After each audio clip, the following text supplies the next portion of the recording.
La Sagrada Escritura es la base para los protestantes y es aquello donde ellos depositan su confianza en los libros de la Sagrada Escritura, o así dicen hacerlo, pero en eso ya tenemos un debate. A veces los protestantes, los testigos de Jehová sobre todo, dan cursos de Biblia y muchas veces uno les dice, bueno, con mi propia Biblia ustedes pueden argumentarme a favor de su creencia, y ellos dicen, sí, claro que sí. Sin embargo, sin pensarlo, y a veces entre los católicos hay mucha ignorancia, las sagradas escrituras nuestras, más allá incluso de la traducción, son diferentes. Nosotros tenemos 7 libros que no tienen los protestantes. La pregunta es, ¿nos sobran o es a ellos a los que les falta?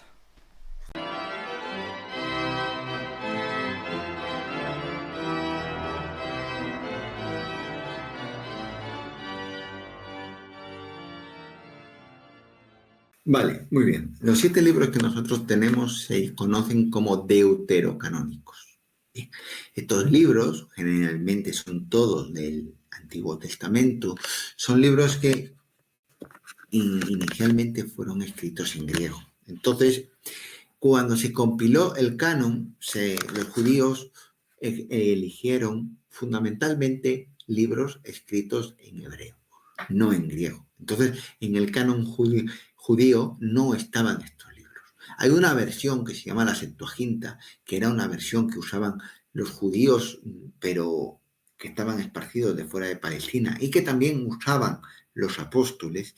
Y en esta versión de la Septuaginta sí estaban, porque era una versión de todo el Antiguo Testamento en griego, sí estaban incluidos los deuterocanónicos.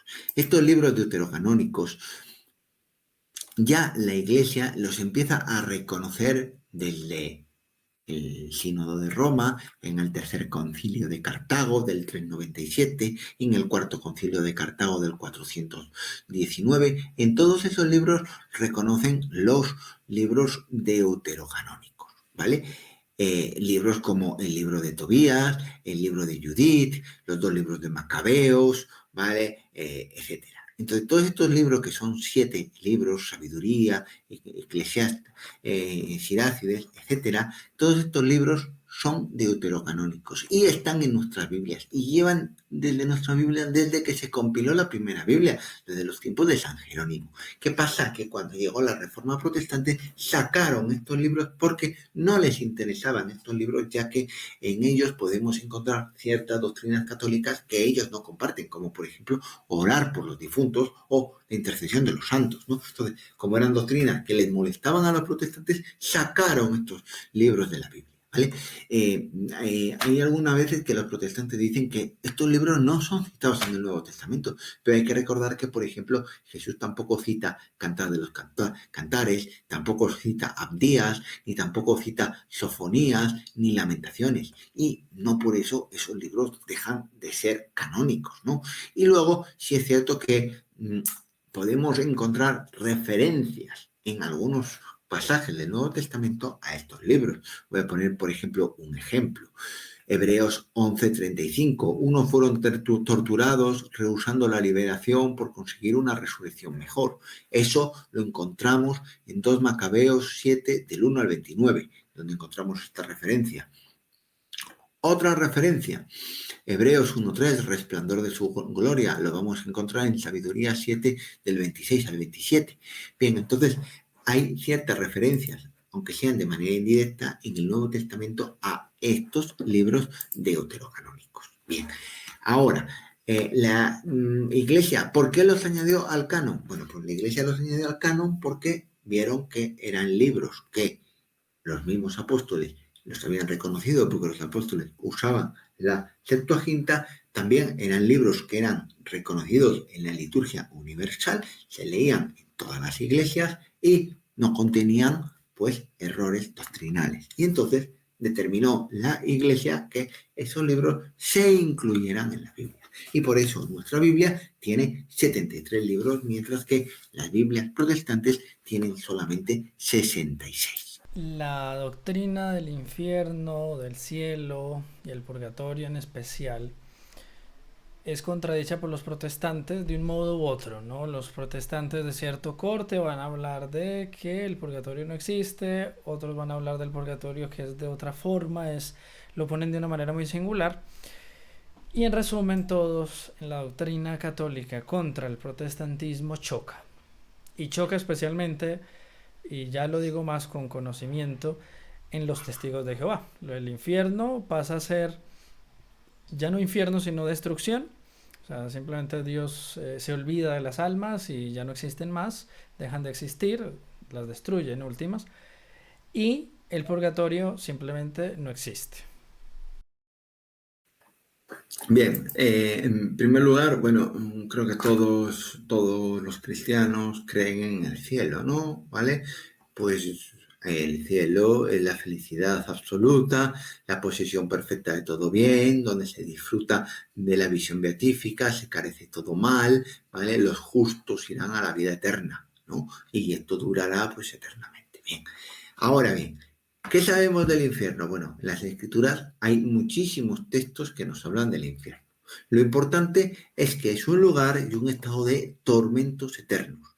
Lucas 16:28 nos habla de eterno suplicio, Mateo 25:46 de fuego inextinguible. Es decir, que evidentemente el infierno pues, no se puede negar esta realidad, no se puede decir que las almas desaparecen, no, porque si es eterno suplicio quiere decir que las almas están sufriendo ese castigo. Y si habla de un fuego inextinguible es para enseñarnos esto mismo, ¿no? Que en el infierno va a haber tormentos y sufrimiento, ¿no? Como dice en muchos sitios la escritura, el llanto y el rechinar de dientes, ¿no? Para significar los tormentos y sufrimientos que podemos encontrar nosotros en el infierno. Ahora bien, ¿qué es el purgatorio? ¿No? Porque esto es lo que nos diferencia de la mayor parte de los protestantes.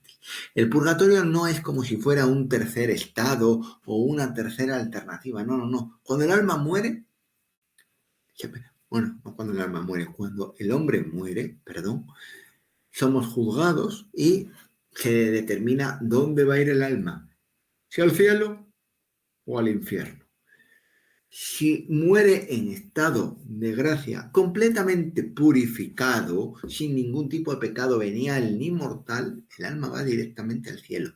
Ahora bien, una persona puede morir con su alma con alguna carencia, alguna mancha, un pecado venial. Entonces esa persona iría al purgatorio. Esa persona está ya salvada, ¿vale? El veredicto es que se ha salvado, pero debe purificarse para estar totalmente limpio, ¿vale?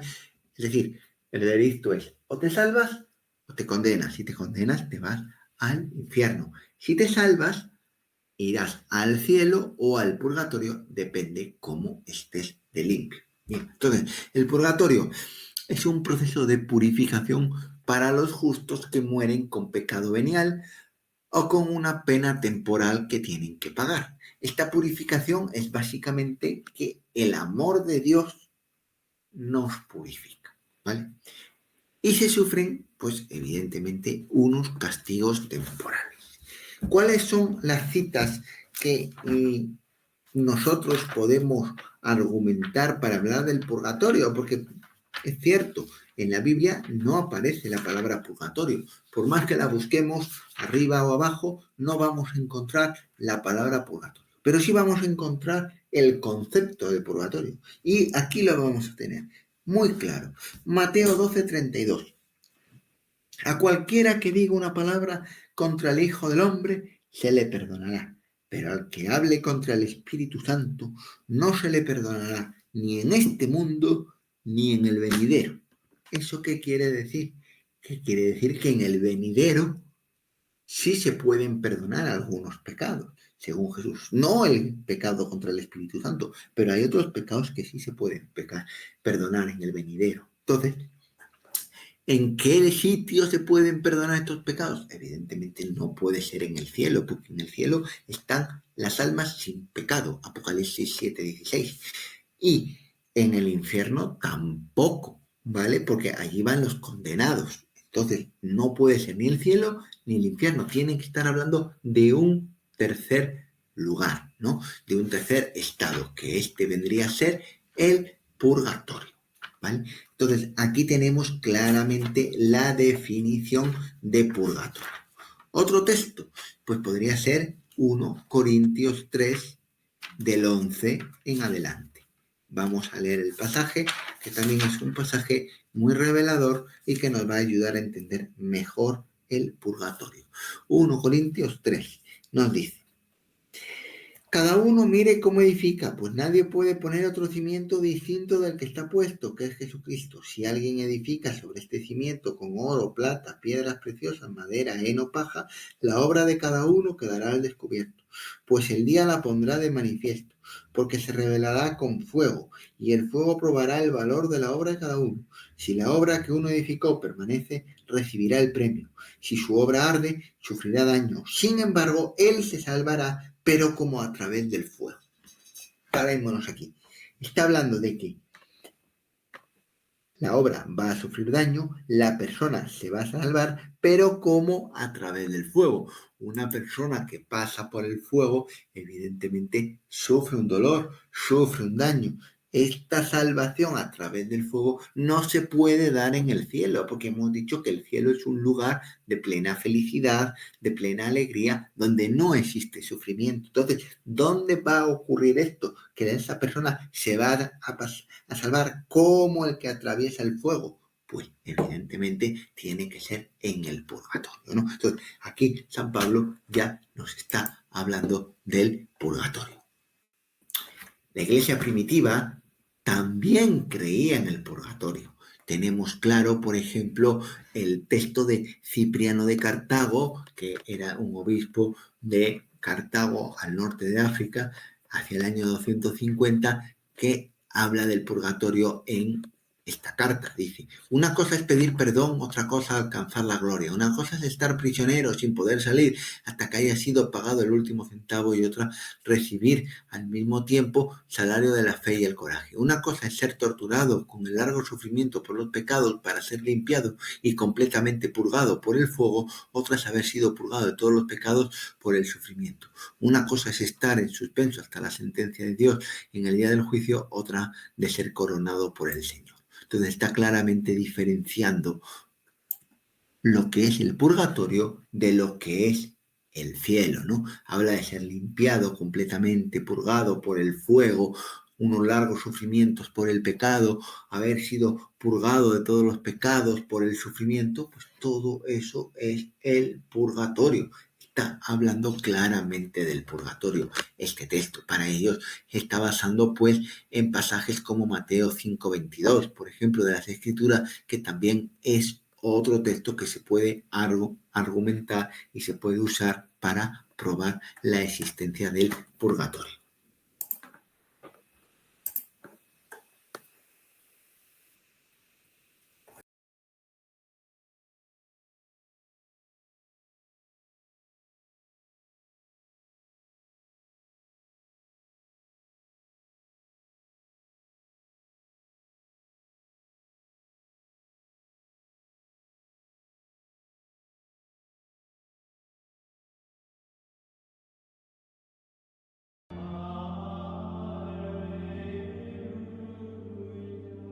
In nome del Padre, del Figliolo e dello Spirito Santo, e così sia. Sia lodato Gesù e Maria.